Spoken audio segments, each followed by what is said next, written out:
Hello, today we're going to read Noah's Ark. Long ago, when the world was still new, God saw that all was not well. Golden sun still warmed the earth, and silver moonlight lit the nights. And the hills and the valleys and the rivers and the seas were as beautiful as on the day God made them. But the world had changed, and the people had become wicked. They hurt one another and caused trouble. They had forgotten that God wanted them to be good. In fact, they had forgotten Him completely. Seeing this made God so unhappy that He wished He'd never made people. He decided that something must be done. As the God looked down on the world, His eyes fell upon one man called Noah. He was the only man on earth who remembered God. He worked hard every day, although he was an old man.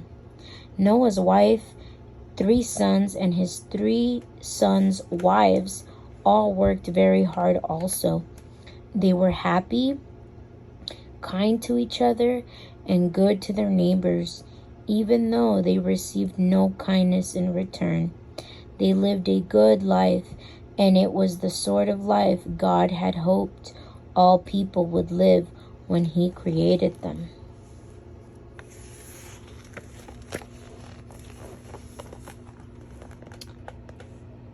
God was pleased with Noah and his family, and He decided that they deserved to live on earth, and He would protect them. But everyone else had been wicked, and they could not be saved. God told Noah about His plan to change the world. The world is full of evil, God said, so I am going to send a great flood to wash it clean. Nearly everyone and everything will be wiped away, apart from you and your family, Noah. The world will begin again, as fresh and good as when it was first created, and you and your family will live there. Noah was very frightened. What must I do? He asked, trembling. You should build an ark, God said. It must be big enough to hold 2 of every animal in the world, 1 male and 1 female, and food for all of them. It must be strong because it will be battered by the floodwaters for many days. I will do exactly as you said Noah, and he was glad that he and his family would be saved from the flood. But he was sad about what would happen to the world and all the other people, and worried about what God had told him to do.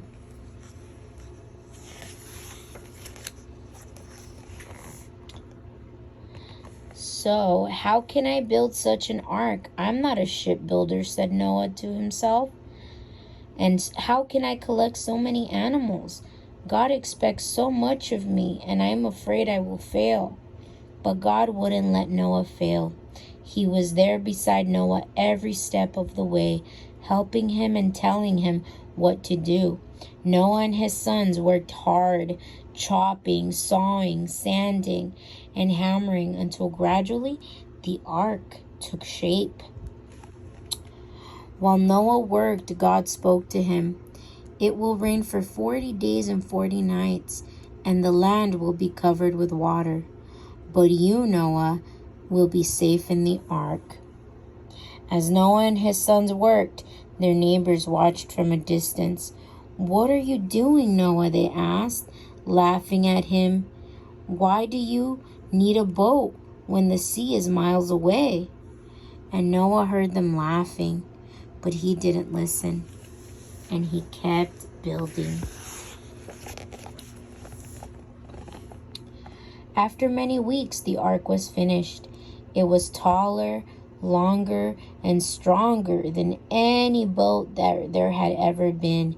It was smooth and shiny on the outside, with strong shutters at the windows and the heavy locks on the door. It was the perfect boat for stormy weather. There was lots of room inside, some wide enough for the largest pair of elephants to walk side by side, and others high enough for the tallest giraffes to stand in without even bending their necks.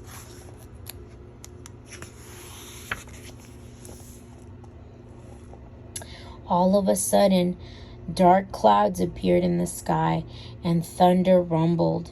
The people who had been laughing at Noah saw that the weather was changing, and they started to head for a shelter in their own homes.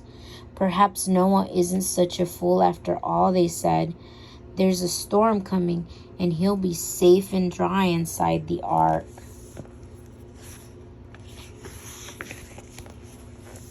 Meanwhile, Noah began to gather animals, just as God had told him.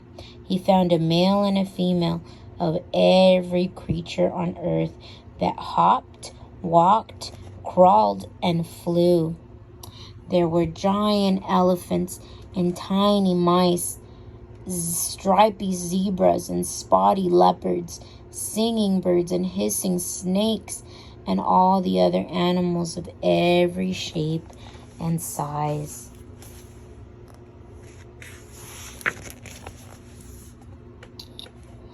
As the rain began to fall, Noah and his sons led the animals up the gangplank and into the ark.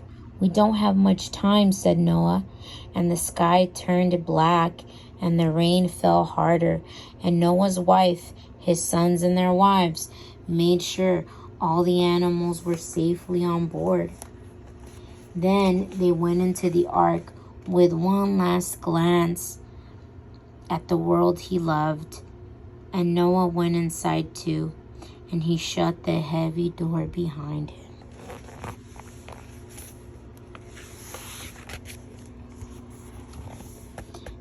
Outside the ark, rain poured down from the sky as thunder clapped and lightning flashed all around. Before long, great big puddles flowed into streams, and the streams became rivers and lakes, and then they all joined together into one giant ocean.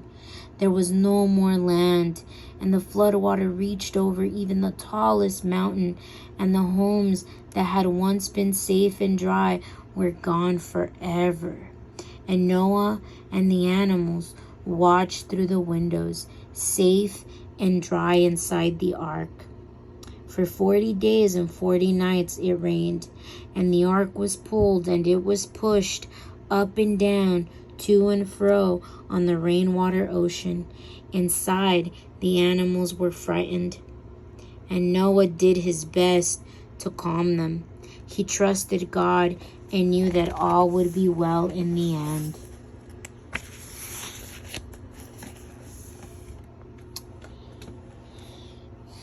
As long last the rain stopped, just as God had said it would, and the ark lay still on the water.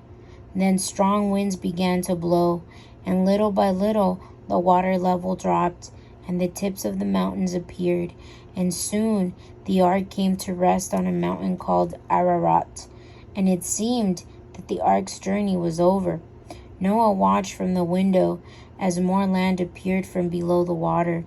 Then he sent a raven into the world to see what it could find, and an hour later it came back tired and worn, and no one knew that there was nowhere for it to land yet. A week later, Noah sent out a dove, and after a few hours it returned with an olive twig in its beak, and Noah knew it had found at least one tree with branches above the water. It meant that earth was drying out, and not long to wait now, he said. After one more week, Noah sent out the dove again, and this time the bird did not return, and no one knew it had found a dry place to land. "Now it's safe to leave the ark," he said to his family. Noah flung open the doors, and the animals filled out the ark, and they all raced away in different directions, each glad to finally be free. The deer trotted off to search for fresh green grass to eat, and the ducks waddled down to the cool water to nest. The giraffes walked and the lions ran, and the snakes slithered and the kangaroos hopped, and soon they would all find new homes and raise their families on new and dry land. After all the animals had left the ark, Noah and his family left too. Noah wanted to thank God, so he built an altar of stones and bowed his head to pray. "You saved me from the flood and brought me to dry land again," said Noah. "I will always be thankful." God heard Noah's prayer and was pleased. "Now is the time for a new beginning on earth," he said. "I bless you and your family, and I wish you well.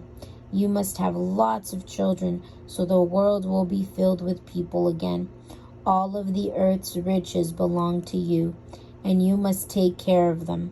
Noah was very grateful, and then God continued, "I promise that I will never send another flood to destroy the world," he said. "Look up and you will see a sign."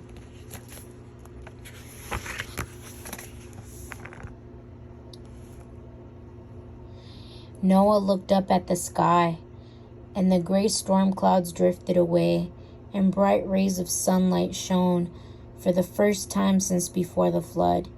As Noah watched, God made a brilliant rainbow appeared, which stretched from one end of the earth to the other. Then God spoke again. "Whenever you see a rainbow in the sky," God said, "you will remember this day and my promise to you.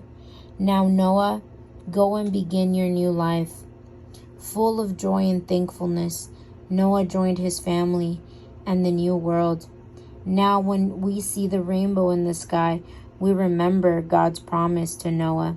It's also a promise from God to us and our beautiful world.